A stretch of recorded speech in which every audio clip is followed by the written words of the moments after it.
Welcome. We're finishing up week 5 of the legislative session. As always, it's been a busy week. I've had the opportunity to meet with a lot of constituents and a lot of constituency groups this week.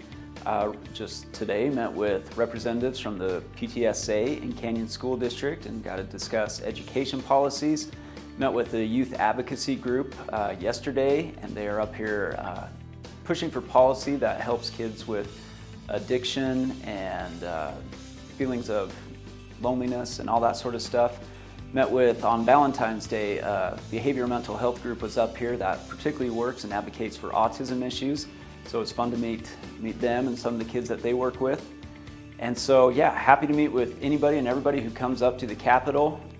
This week has been, like I said, super busy. Executive appropriations is really getting underway in earnest, and so we're having a lot of discussions about getting this budget tightened up. As you may know, we have a constitutional mandate to balance our budget every year, and so we are working on getting that done and taking all the recommendations from the sub-appropriation groups. Had a number of bills on the floor this week and a few in committee again, and so we'll keep tracking those and keep moving them along.